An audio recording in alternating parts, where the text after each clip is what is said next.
Hello friend, नमस्कार। सावी study अड्डा institute में आप सभी लोगों का स्वागत है। हम लोग इंग्लिश ग्रामर पढ़ रहे हैं, जिसके अंतर्गत टेंस का अध्ययन कर रहे हैं। और आज का टॉपिक है फ्यूचर परफेक्ट कंटिन्यूअस टेंस का इंट्रोगेटिव सेंटेंस। पिछली वीडियो में आप लोग फ्यूचर परफेक्ट कंटिन्यूअस का नेगेटिव और पॉजिटिव का अध्ययन किए। आज उसका तीसरा part future perfect continuous tense का इंट्रोगेटिव सेंटेंस है। मैं एक बार फिर से इसके बारे में चर्चा करना चाहता हूँ। फ्यूचर परफेक्ट कंटिन्यूअस टेंस की पहचान के बारे में। इसकी पहचान होती है किसी भी हिंदी वाक्य के अंत में रहा होगा, रही होगी, रहे होंगे ऐसे शब्द आए और वाक्य में समय भी दिया हो तो ऐसे वाक्य फ्यूचर परफेक्ट कंटिन्यूअस का होता है। इसमें सहायक क्रिया विल हैव बीन और शैल हैव बीन का प्रयोग किया जाता है। आई और वी कर्ता के साथ शैल हैव बीन और बाकी सभी कर्ताओं के साथ विल हैव बीन का प्रयोग करते हैं। तो आइए देखते हैं फ्यूचर परफेक्ट कंटिन्यूअस टेंस का इंट्रोगेटिव सेंटेंस।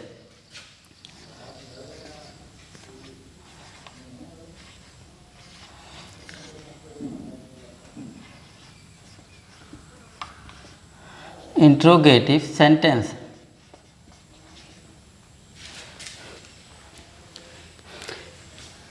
नियम है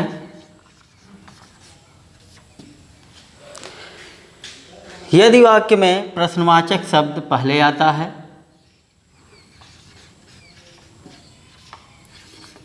यदि वाक्य में प्रश्नवाचक शब्द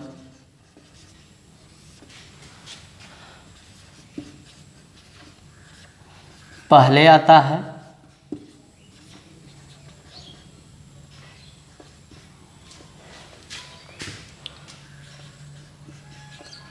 तो उसकी अंग्रेजी नहीं लिखते हैं। उसकी अंग्रेजी यानी इंग्लिश नहीं लिखते हैं।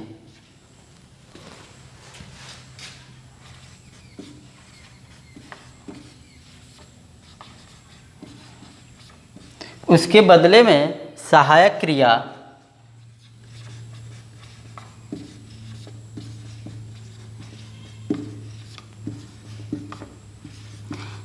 क्रिया यानी मेन वर्ब, हेल्पिंग वर्ब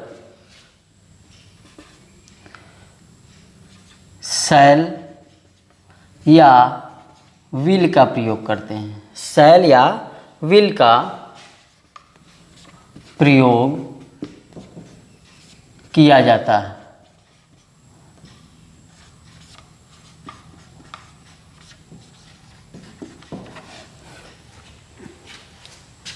उसके बाद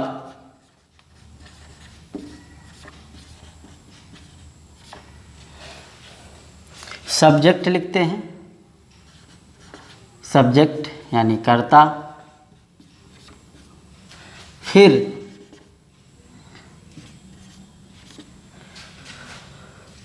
हैव बीन का प्रयोग करते हैं। हैव बीन का प्रयोग किया जाता है।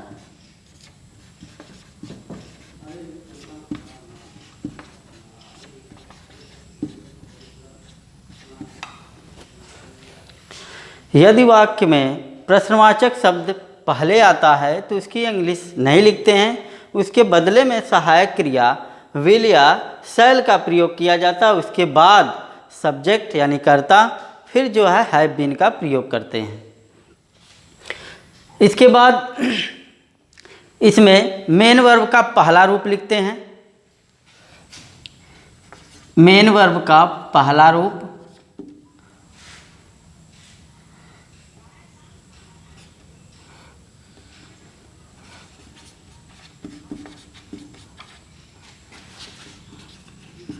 मुख्य क्रिया का पहला रूप लिखते हैं और उसमें आईएनजी जोड़ते हैं।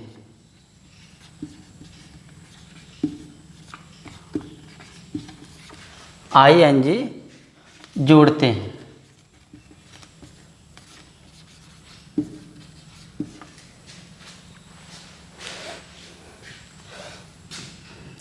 फार्मूला है इसके लगाने का तरीका, सबसे पहले इसमें यदि प्रश्नवाचक शब्द पहले आता है तो इसकी अंग्रेजी नहीं लिखते हैं, इसके बदले में शैल या विल का प्रयोग करते हैं कर्ता के अनुसार।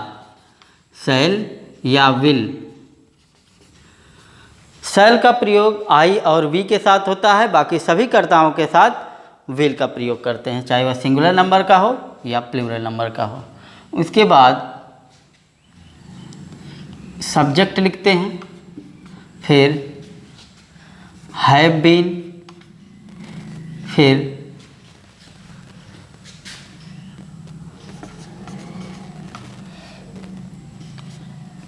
मेन वर्ब का पहला रूप लिखेंगे और उसमें आईएनजी जोड़ेंगे। इसके बाद ऑब्जेक्ट, फिर सिंस या फार, समय के लिए सिंस और फार का प्रयोग करते हैं। उसके बाद टाइम लिखते हैं। जैसे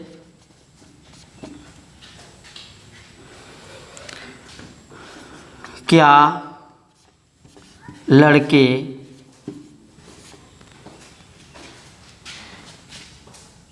4 बजे से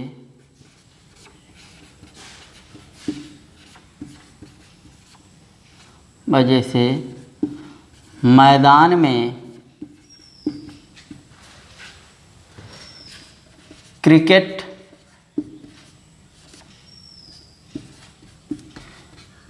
खेल रहे होंगे। क्या लड़के मैदान में क्रिकेट 4 बजे से खेल रहे होंगे। तो इसमें रहे होंगे शब्द आया है, इसलिए फ्यूचर परफेक्ट कंटिन्यूअस टेंस का वाक्य है और इसके साथ समय भी दिया है 4 बजे से। तो सबसे पहले देखेंगे इसमें प्रश्नवाचक शब्द पहले आया है तो उसकी अंग्रेजी नहीं लिखेंगे, उसके बदले में हम शैल या विल का प्रयोग करेंगे। तो शैल या विल यानी कि यहाँ पर सब्जेक्ट जो है लड़के हैं तो लड़के के लिए विल का प्रयोग करते हैं।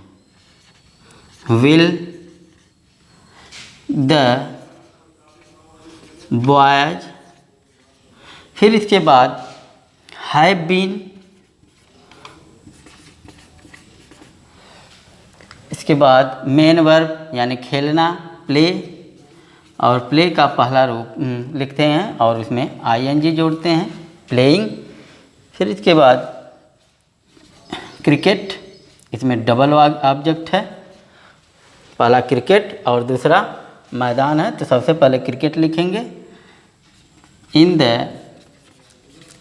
फील्ड, इसके बाद समय 4 बजे से है तो समय जो है निश्चित है, लिखेंगे 4 o'clock।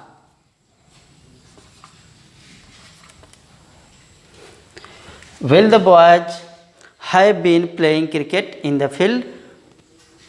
और यहाँ पर निश्चित है तो निश्चित के लिए सिंस का प्रयोग करते हैं, सिंस 4 o'clock लिखेंगे इस प्रकार।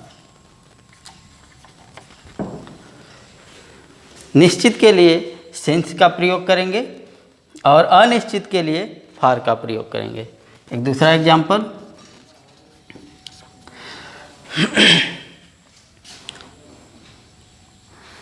क्या मोहन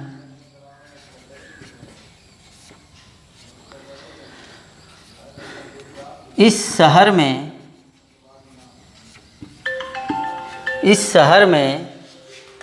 2 वर्ष से रह रहा है।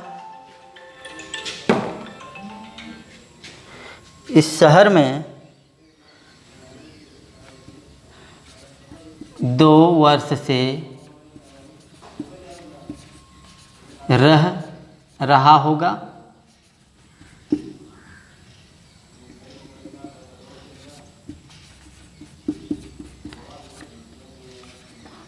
रह रहा होगा।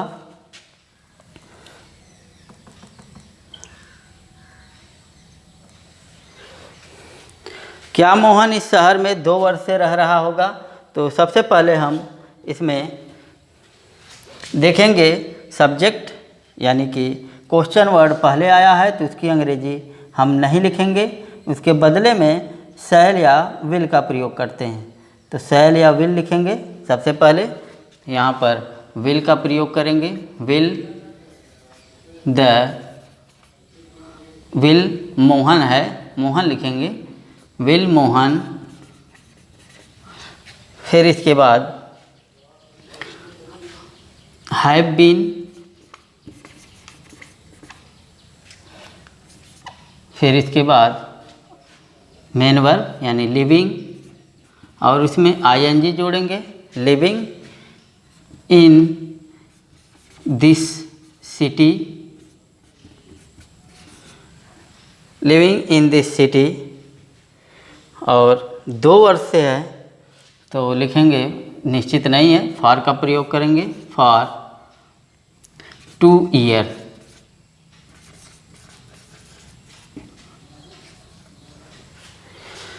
Will Mohan have been living in this city for 2 years.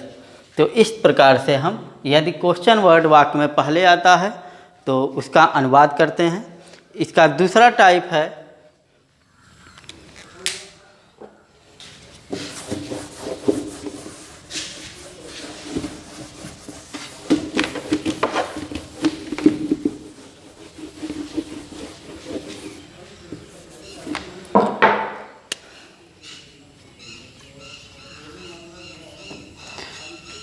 Question word यदि वाक्य के बीच में आता है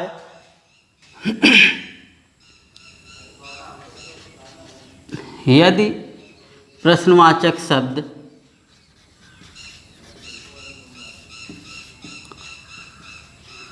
वाक्य के बीच में आता है तो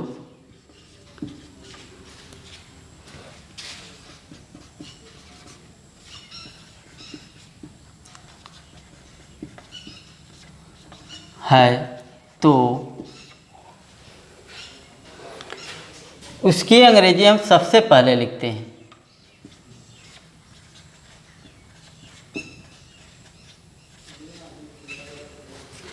सबसे पहले लिखी जाती है।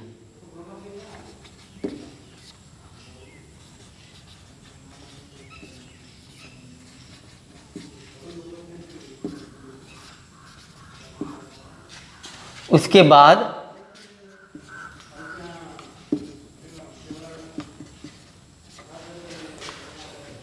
शैल या विल का प्रयोग करते हैं। विल, तब सब्जेक्ट लिखते हैं, सब्जेक्ट, फिर उसके बाद हैव बीन का प्रयोग करते हैं।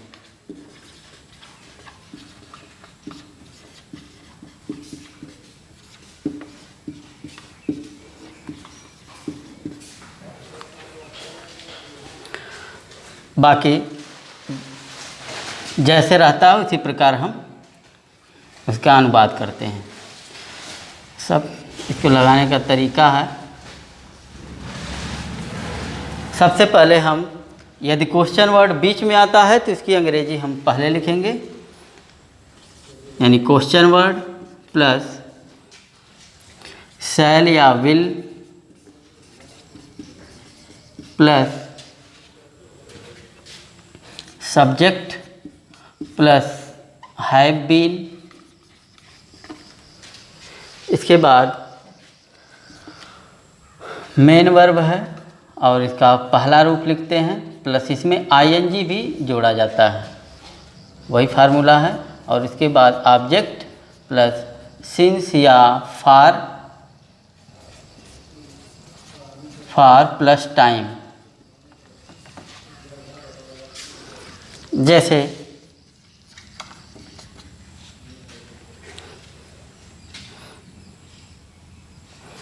बच्चे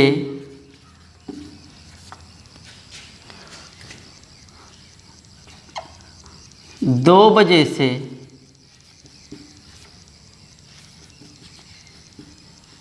बच्चे 2 बजे से स्कूल क्यों जा रहे होंगे।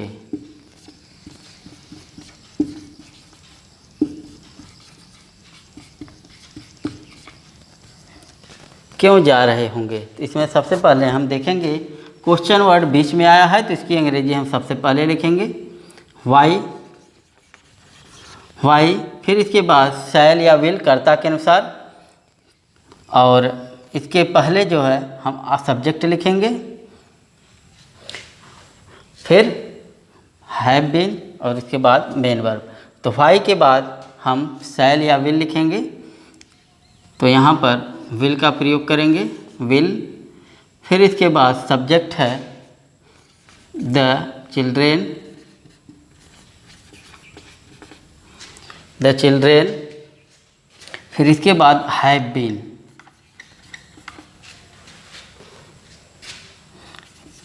इसके बाद फिर मेन वर्ब और उसमें आईएनजी जोड़ेंगे। इसके बाद ऑब्जेक्ट टू स्कूल। इसके बाद समय देखेंगे, समय निश्चित है तो सिंस का प्रयोग करेंगे सिंस, और 2 बजे से 2 o'clock इस तरह भी लिख सकते हैं।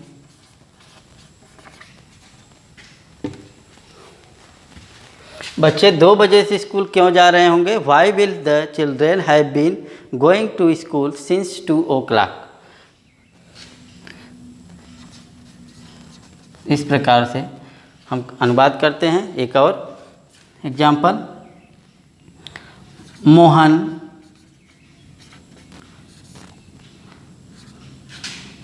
4 घंटे से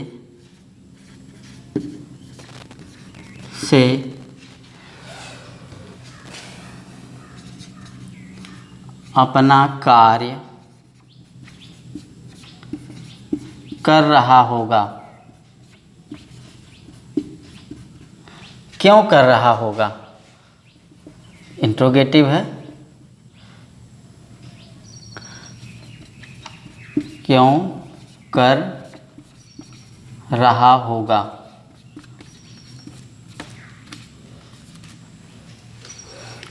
तो सबसे पहले क्वेश्चन वर्ड लिखेंगे why, Y.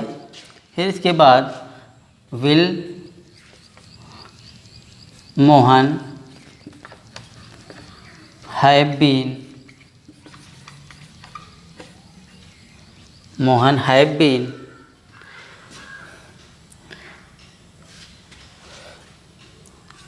Doing his work, his work. आप हिज वर्किंग भी लिख सकते हैं डूइंग हिज वर्क के जगह पर, डूइंग हिज वर्क। फिर इसके बाद समय है, समय जो है निश्चित नहीं है तो यहाँ पर फार का प्रयोग करेंगे for 4 hours. Why will Mohan have been doing his work for 4 hours. तो इस प्रकार से हम जब क्वेश्चन वर्ड बीच में आता है तो इसकी अंग्रेजी हम सबसे पहले लिखते हैं, उसके बाद इन शब्दों को लिखकर वाक्य को कंप्लीट किया जाता है। इसमें कुछ इंट्रोगेटिव वर्ड है जिस पर ध्यान देते हैं। जैसे वाक्य में यदि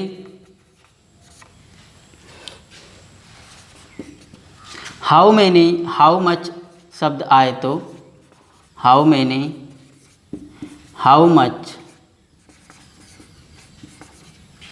how much, whose, which, which शब्द आए तो उससे संबंधित नाउन का भी प्रयोग किया जाता है।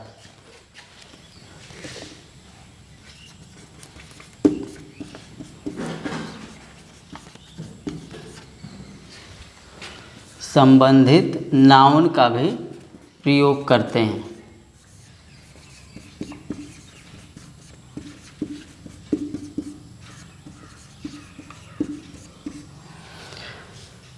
जैसे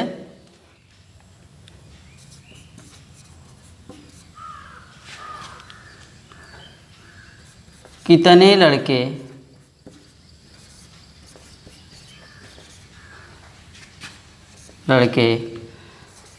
मैदान में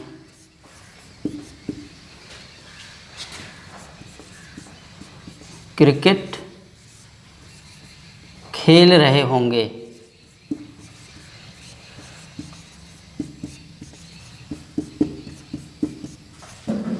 कितने लड़के मैदान में क्रिकेट खेल रहे होंगे। तो इसमें कितने शब्द या तो बीच में आए या पहले आए, उसकी अंग्रेजी हम सबसे पहले लिखते हैं और उससे संबंधित नाउन का भी प्रयोग करते हैं। तो लिखेंगे how many boys, how many boys. उसके बाद तब हम विल हैव बीन का प्रयोग करेंगे, विल हैव बीन। इसके बाद मेन वर्ब यानी खेलना, will have been playing, ING इसमें जोड़ेंगे, playing cricket in the field,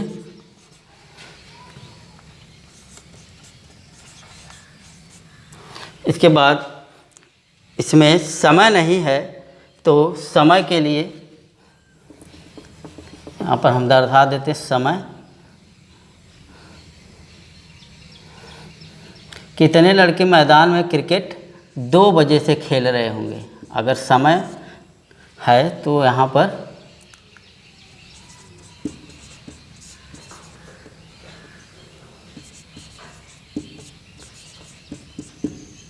होंगे,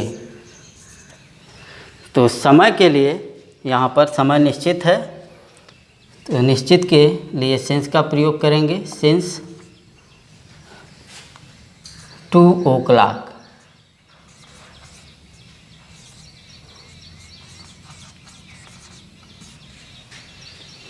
how many boys will have been playing cricket in the field since 2 o'clock। इस प्रकार से हम इस तरह के वाक्य का अनुवाद करते हैं। और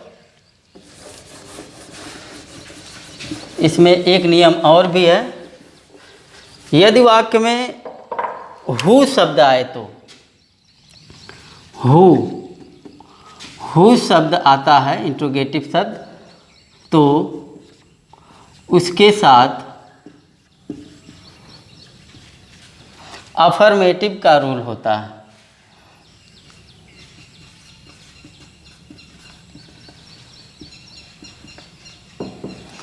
अफर्मेटिव का नियम लागू होता है।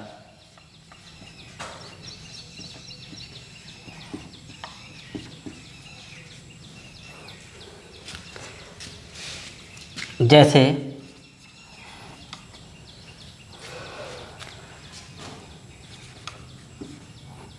कौन तुमको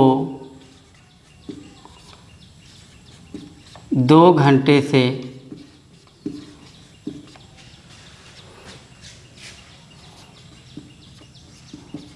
अंग्रेजी पढ़ा रहा होगा।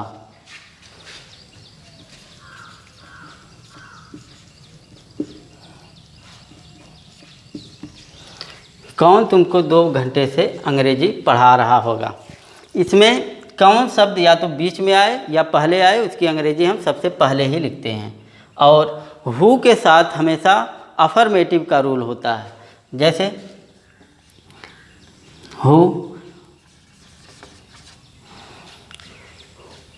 हु के साथ अफर्मेटिव का रूल यानी कि will have been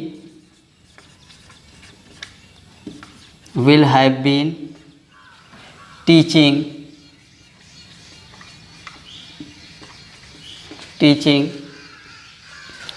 English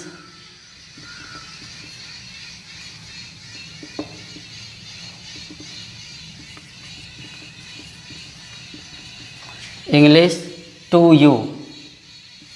double object है तो यू के बाद में हम लिखेंगे, पहले इंग्लिश का प्रयोग करेंगे। इसके बाद समय दिया है तो 2 घंटे है, निश्चित समय नहीं, इसलिए यहाँ पर फार का प्रयोग करेंगे, for 2 hours। Who will have been teaching English to you for 2 hour. इस प्रकार से इनका हम अनुवाद करते हैं। तो आज के लिए बस इतना ही। कल मिलते हैं नेक्स्ट टॉपिक के साथ। तब तक के लिए धन्यवाद।